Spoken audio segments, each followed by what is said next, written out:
গতকাল 60 টাকা গ্যাসের দাম বাড়িয়েছে, তার আগে 3 দিন আগে 49 টাকা বাড়িয়েছে। বড় সিলিন্ডারের দাম 2100 টাকা হয়ে গেছে, আর ছোট সিলিন্ডার তাও আবার 1000 টাকা হয়ে গেছে, যেটাতে কিছু নাই বললে চলে, হাপও নাই। আর কি বলছে, 21 দিন আগে থেকে আপনাকে বুক করতে হবে। তার মানে আপনার বাড়িতে যদি এখন গ্যাস না থাকে, আপনি 21 দিন কি ওদের মাথা খাবেন না আমার মাথা খাবেন? কার মাথা খেয়ে থাকবেন? রান্না করবেন কোথায়? এগুলো আগে ভাবা উচিত ছিল না কমরেডদের? ওদের আমি এখন কমরেড বলি, কমরেড বেনামি। কমরেড আগে বোঝা উচিত ছিল না। কমরেড শব্দটাকে আমি শ্রদ্ধা করি, বাট বেনামি কমরেডদের নয়। তাদের জিজ্ঞেস করি আগে কি করছিলেন? ঘুমোচ্ছিলেন না উপহার নিয়ে বেড়াচ্ছিলেন? গলায় মালা পরে বেড়াচ্ছিলেন দেশকে বেচে দিয়ে? রাতকে মনে পড়ল যার ঘরে গ্যাস নেই তাকে 21 দিন অপেক্ষা করতে হবে। রান্নাটা তাহলে আপনি করে দিয়ে যাবেন, হোম ডেলিভারি আপনি করে দিয়ে যাবেন। কেরোসিনও তো নেই যে স্টোভ জ্বালাবে, কেরোসিনও তো কোটা কমিয়ে দিয়েছেন, বন্ধ করে দিয়েছেন প্রায়। তো লোকে খাবেটা কি? মাথা মাথা চিবোবে? কার মাথা চিবোবে? আপনাদের না আমাদের? বাস্তব জীবনে যেটা প্রয়োজন দৈনন্দিন, সেটা সবার জন্যই প্রয়োজন। জিনিসপত্রের দাম বাড়াচ্ছে নিচ্ছে করে, কেন আগে থেকে প্ল্যান করেননি? উপহার নেবার আগে, কানমোলা খাওয়ার আগে বঙ্গভঙ্গ করবেন। আগে অ্যাবস্টেন সামলান, তারপর বঙ্গভঙ্গ করবেন। এইসবের জন্যই ভোট কাটার প্ল্যান, বঙ্গভঙ্গ করার জন্য ভোট কাটার প্ল্যান। আর মানুষ যাতে প্রতিবাদ করতে না পারে, তাই মানুষের প্রতিবাদ করার কণ্ঠ স্তব্ধ করার প্ল্যান। মনে রাখবেন, যত আঘাত করবেন প্রত্যাঘাত তত সহ্য করতে হবে। সবাই আপনাদের ভয়ে গুটিয়ে থাকলেও আমরা ল্যাজ গুটিয়ে পালানোর লোক নই। আমরা ছিলাম, আছি, থাকবো, আর আপনাদের মুখোশ খুলে দেব। এইটুকু আমার এখন বলার ছিল। আমি সংবাদ মাধ্যমকে সকালেই মেসেজটা দিয়ে দিলাম, যাতে তারা জানাতে পারে আজ থেকে কিন্তু এপ্রিল মাসের 1 যেটা দেওয়ার কথা ছিল, আজ থেকে সেটা ঢুকবে। লক্ষ্মী ভাণ্ডার অলরেডি মার্চ থেকে ঢুকে গেছে, ফেব্রুয়ারি থেকে ঢুকে গেছে। লক্ষ্মীর ভাণ্ডার ফেব্রুয়ারি মাস থেকে ঢুকে গেছে। শুনুন, আমরা যেটা বলি আমরা করি, আর অন্যরা যেটা বলে সেটা ছবিতে বাঁধিয়ে রাখে। এইটাই হচ্ছে তফাৎ। ধন্যবাদ। জয় বাংলা। এখন আমি আমাদের ছাত্র সংগঠন জয়ী তাদের গান গাইতে অনুরোধ করার পর আগে আমি বলবো, কালকে আন্তর্জাতিক মহিলা দিবস আছে। অনেক মহিলাদের ভোট কেটে দিয়েছে। বিহারে লজিস্টিক্যাল ডিসক্রিপেন্সি নেই, অনলি বাংলায়। যে মেয়েরা বিয়ে করে শ্বশুর বাড়ি গেছে তার অ্যাড্রেস চেঞ্জ হয়েছে বলে বাদ করে দিয়েছে।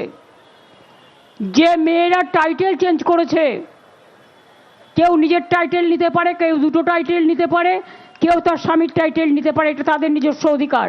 আপনারা কোন হরিদাস? হরিদাস নাম বের করুন। হরিদাসের মানে কি?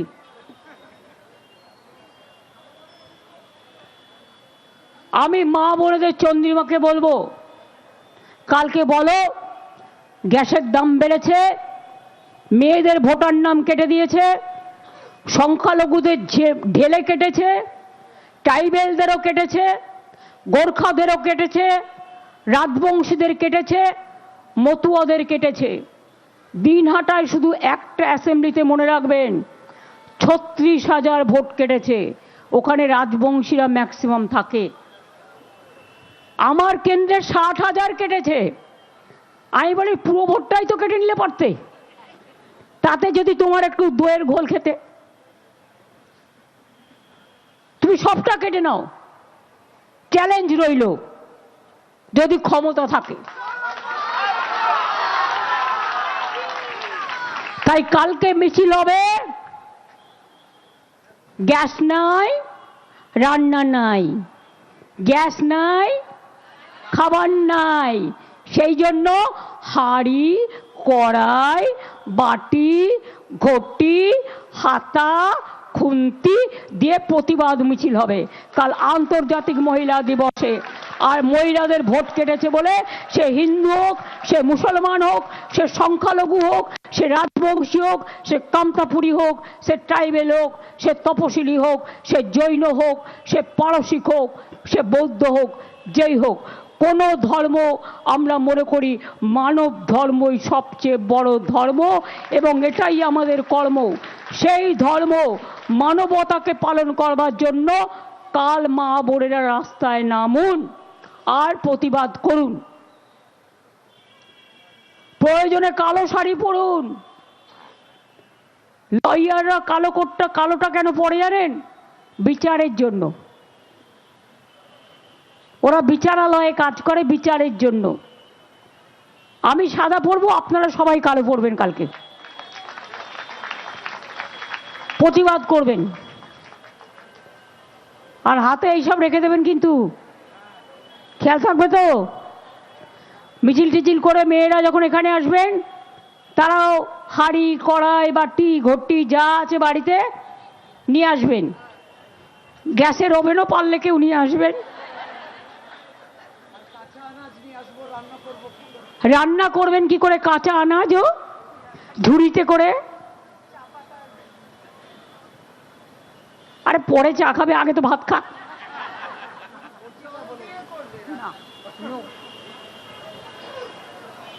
এটা কিন্তু প্রতিবাদের জন্য, কোনো অশান্তির জন্য নয়, কোনো বিশৃঙ্খলার জন্য নয়। প্রতিবাদের ভাষা আপনাকে বেছে নিতে হবে। এরা অ্যান্টি উইমেন, কোনো অধিকার নেই মহিলাদের কথা বলার। শুনুন, বাংলা একমাত্র রাজ্য আমরা গর্ব করে বলি, ওরা ভোটের সময় বলে 33% রিজার্ভেশন, আর আমাদের পার্লামেন্টে 37% ইলেক্টেড মেম্বার আছে। বল নাকে খক দে আগে, তারপরে 33% রিজার্ভেশন ফর উইমেন বলবি। আমাদের এখানে 50% রিজার্ভেশন আছে পঞ্চায়েত এবং মিউনিসিপ্যালিটিতে। আমাদের এখানে মেয়েরা যারা চাকরি করে 731 দিন ছুটি পায়, এমনকি পেরেন্ট লিভও আছে বাচ্চা মানুষ করার জন্য। করে দেখাও, তারপরে বলো। Charity begins at home. ভোটের আগে 10,000 চুপি চুপি, তখন ইলেকশন কমিশন বাবু একেবারে একেবারে লুকোপ্লাস্টার দিয়ে রেখে দিয়েছিলেন। আর ভোটের পরে, ভোটের আগে 10,000, ভোটের পরে বুলডোজার। এখন মাসে মাসে পায় কিনা জিজ্ঞেস করুন। নেই, বেচারা নীতিশ কুমার। ইলেকশনের আগে ওবিসি নিয়ে রাজনীতি, আর ইলেকশনের পরে তুমি হলে দিল্লিবাসী।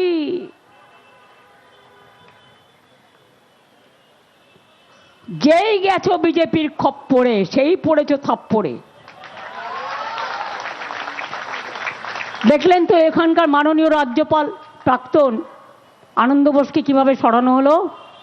কেন সরানো হয়েছে আমি সব জানি, ভয় দেখিয়ে। রাজভবনটা বিজেপির পার্টি অফিস হবে, ওখান থেকে টাকা বিলি হবে। আর যাকে নিয়ে এসছেন তার বিরুদ্ধে আমি যেটা শুনেছি এখনো পর্যন্ত, তামিলনাড়ুতে যখন তিনি ছিলেন, সুপ্রিম কোর্টে অনেক কমেন্টস তাকে শুনতে হয়েছে। তিনি কোনো কাজ করেন না বিজেপি ছাড়া, বিজেপির একেবারে প্যারেড করা ক্যাডার। শুনুন, বাংলা কিন্তু অন্য। তামিলনাড়ুতে যা করেছেন, রোজ তামিলনাড়ুতে স্ট্যালিনদের জবাব দিতে হয়েছে, প্রতিদিন বেচারারা ফেস করেছে। বাংলায় ভোটের 1 মাস আগে কেন চেঞ্জ করলেন? কাউকে টাইম কমপ্লিট করতে দিচ্ছেন না। যা করেছেন ধনকরকে, ধনকর তাই করেছিলেন। বিজেপির কি করেনি? তাকে এখান থেকে নিয়ে গেলেন ইলেকশন করার পরে উপরাষ্ট্রপতি, তারপরে নজরবন্দি, নোটবন্দির মতো ভোটবন্দি, নোটবন্দি, নজরবন্দি, গৃহবন্দি। অজিত পাওয়ার আমি যখন বললাম যে ভালো করে ইনভেস্টিগেশন করা উচিত, অনেকেই তখন বলেছিলেন কেন আমি এ কথা বলছি, যা বলেছি তা তো সত্য, প্রমাণিত হয়ে গেছে। আনন্দবাবুকেও এখানে নিয়ে এসেছিলেন, তাকেও সরিয়ে দেওয়া হলো। কারণটা যদিও আমি জানি, কিন্তু আমি বলবো না, কিন্তু তাকে থ্রেট করা হয়েছে, এটুকু আমি বলবো।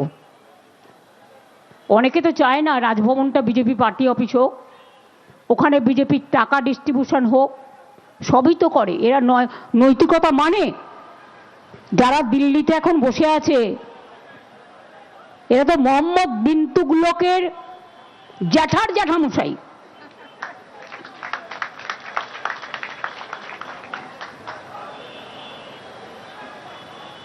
কাজে এদের সম্বন্ধে এবারেও তো টিম টিম করে জ্বলছে। তার এত তেল, তেলের দাম বেড়ে যাচ্ছে, ওদের তেল বেড়ে যাচ্ছে।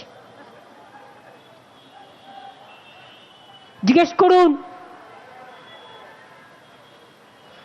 এত কিসের অহংকার আছে? তো চন্দ্রবাবু নাইডুর দয়ায় টিকে টিম টিম করছো। কাউকে ভয় দেখাচ্ছে ইমপিচমেন্ট করব, কাউকে ভয় দেখাচ্ছে এখান থেকে ওখানে প্রমোশন করে দেবো, আমাদের হয়ে কাজটা করো। আরে খবর আমরাও রাখি, তোমরা পেগাসাস করো আর আমরা জনগণ করি। জনগণের থেকে বড় খবর আর কেউ রাখতে পারে না। তাই আবার বলি, বিজেপি সাবধান, ভোট কেটে বাংলাকে করা যাবে না বিভাজন। বাংলার লড়াই করছে, করবে, করতে জানে। আর বেশি কিছু করলে তোমার দিল্লি সরকার ফেলে দেবো, যাও।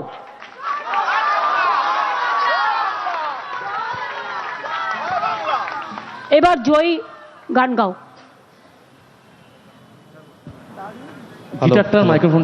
গতকালের পর আজ ফের ধর্মতলার ধর্নায় মমতা বন্দ্যোপাধ্যায়। মেট্রো চ্যানেলের টানা ধর্না কর্মসূচি এবং এই ধর্না মঞ্চ থেকেই বেশ কিছু গুরুত্বপূর্ণ ঘোষণা করলেন মমতা বন্দ্যোপাধ্যায় এবং কড়া আক্রমণ কেন্দ্রীয় সরকারকে। গ্যাসের দাম বৃদ্ধি নিয়ে মহিলাদের পথে নামার আহ্বান জানালেন এই গ্যাসের দাম বৃদ্ধির প্রতিবাদে। এবং যুবসাথী প্রকল্পের টাকা আজই অ্যাকাউন্টে ঢুকে যাবে বলেও ঘোষণা মমতা বন্দ্যোপাধ্যায়ের।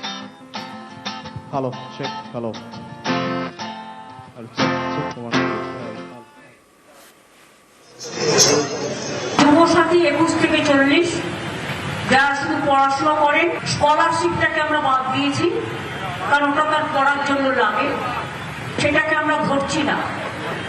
বাদ বাকি অন্য কোনো স্কিম না পেয়ে থাকলে তারা সকলেই, আমরা বলেছিলাম 1 এপ্রিল থেকে টাকাটা তাদের অ্যাকাউন্টে যাবে। কিন্তু কালকে আন্তর্জাতিক মহিলা দিবস আছে, তার উপহার হিসেবে আমরা 1 এপ্রিলটা একটু চেঞ্জ করে আজ থেকেই তাদের অ্যাকাউন্টে টাকা যাবে। মধ্যপ্রাচ্যের মহাযুদ্ধের আগুন এবার হেসেলে। যুদ্ধের আগুনে ছেঁকা রান্নার গ্যাসে যুদ্ধের কোপে ফের দাম বাড়ল রান্নার গ্যাসের। সিলিন্ডার পিছু রান্নার গ্যাসের দাম হলো 939 টাকা। প্রতি সিলিন্ডারে দাম বেড়েছে 60 টাকা। বাণিজ্যিক বা কমার্শিয়াল গ্যাসের দাম বৃদ্ধি হয়েছে 114 টাকা 50 পয়সা। 114 টাকা 50 পয়সা দাম বেড়ে সিলিন্ডার পিছু দাম হয়েছে 1999 টাকা।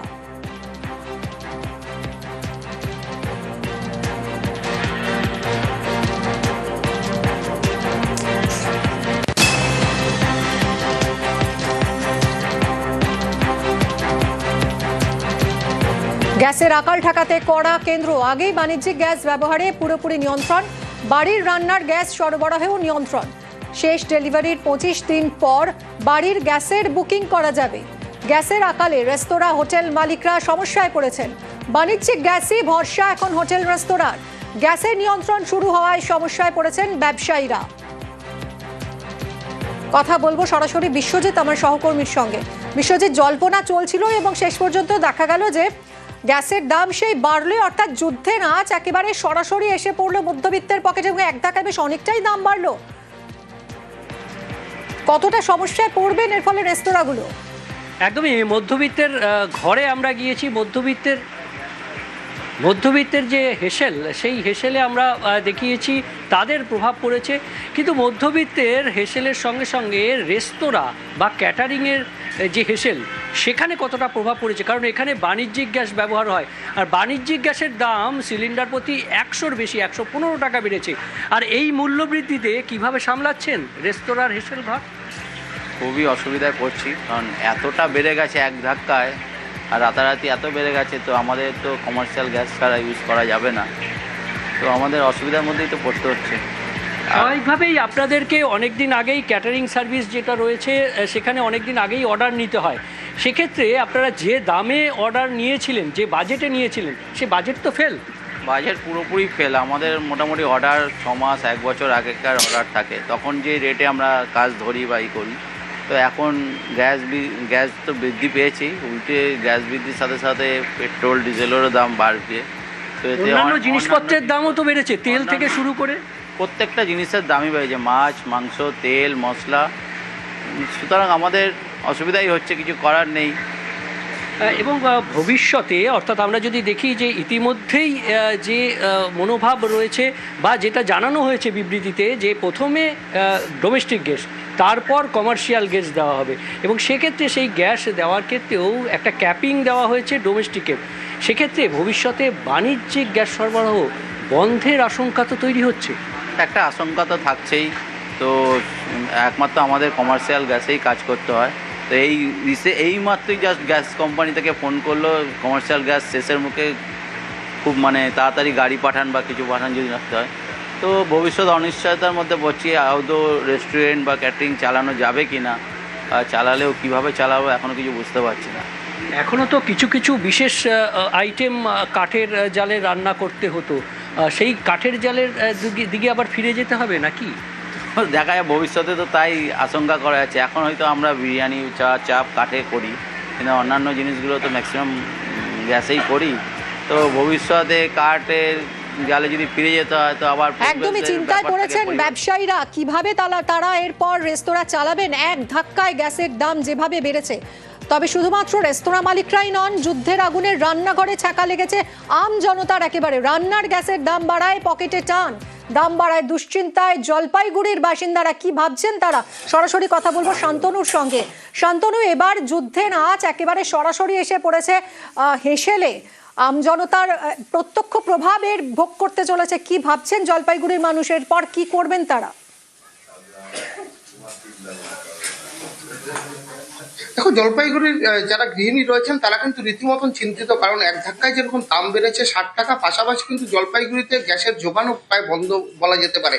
কারণ বেশ কিছু যে সেন্টারগুলো রয়েছে যেখান থেকে গ্যাস বুকিং করা হয়, সেখানে দেখা যাচ্ছে নোটিশ ঝুলিয়ে বলা হয়েছে অনির্দিষ্টকালের জন্য গ্যাস পাওয়া যাবে না। অর্থাৎ গ্যাস যারা সংস্থা রয়েছেন তারা পরিষ্কার জানিয়ে দিচ্ছেন তাদের কাছে সরবরাহ নেই, সেই কারণে কিন্তু গ্যাস তারা এই মুহূর্তে যোগান দিতে পারবেন না। আর তাতেই যেরকম একদিকে যখন মধ্যবিত্ত মানুষজন যারা সাধারণত গ্যাসের উপর নির্ভর করে থাকেন, তারা কিন্তু যেরকম সমস্যায় পড়েছেন সমস্যা বহু মানুষ। কারণ হচ্ছে কি, গ্যাসের দাম বাড়াতে তাদের স্বাভাবিক জীবনযাত্রায় যেরকম প্রভাব পড়বে, পাশাপাশি এমনও মানুষজন রয়েছেন যাদের সংসারে খুবই প্রয়োজন গ্যাস, কারণ পাশাপাশি এমনও রয়েছেন যাদের বাড়িতে বিয়ে রয়েছে সামনেই, কিন্তু তারাও কিন্তু এই গ্যাসের এই আকাল এই পরিস্থিতির ফলে কিন্তু চরম সংকটে। যেরকম আমার পাশেই এক গৃহিণী রয়েছেন, তার মেয়ের বিয়ে, তার মুখ থেকে শুনে না যাওয়া সমস্যাটা কি অবস্থা রয়েছে।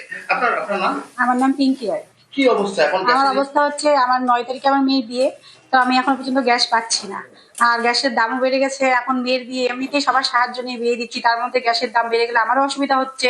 তারপরে হচ্ছে গ্যাস পাওয়া যাচ্ছে না, কি হবে অনুষ্ঠানে রান্নাবাড়ি সবকিছু, আমি তো বুঝতে পারছি না, টেনশনের মধ্যে আছি। আর গ্যাসের দামও বেড়ে গেছে, এটা তো আমার খুব অসুবিধা হচ্ছে। কি করে চালাই? আমার মধ্যবিত্ত লোক, মানুষের বাড়িতে কাজ করে সংসার চালাই, তারপরেও যদি এই অবস্থা হয় তাহলে আমরা কি করে চলবো? দেখো প্রতিটা পরিবারেই কিন্তু একই সমস্যা, একদিকে যেরকম গ্যাসের দাম বৃদ্ধি একটা বড় সমস্যা রয়েছে, অন্যদিকে কিন্তু গ্যাসের যোগান যেটা কিন্তু দেখা যাচ্ছে যে আজকে সকাল থেকে সরবরাহ বন্ধ রয়েছে। যারা আগে বুকিং করেছিলেন তারা কিন্তু গ্যাস পাচ্ছেন না, বা নতুন করে তাদের বুকিং নেওয়া হচ্ছে না। এরকম বহু মানুষ রয়েছেন, বহু গৃহিণী রয়েছেন যারা কিন্তু রীতিমতন চিন্তায় কিভাবে অঙ্ক কষে তারা সংসার চালাবেন সেটাও বুঝে উঠতে পারছেন না। আমার পাশে আরো একজন গৃহবধূ রয়েছেন, তিনি কিন্তু রীতিমতো সকাল থেকে চিন্তিত, পরিবারের সদস্যদের নিয়েও একদমই কিন্তু একদমই আলোচনা শান্তনু, যেভাবে যুদ্ধের আগুনের ছ্যাঁকা একেবারে রান্নার গ্যাসে এসে পড়েছে, প্রতি সিলিন্ডারে দাম বেড়েছে 60 টাকা করে। মাথায় হাত এই মুহূর্তে গৃহিণীদের, কিভাবে তারা হেসেল সামলাবেন, কিভাবে ম্যানেজ করবেন সেই নিয়ে চিন্তায়।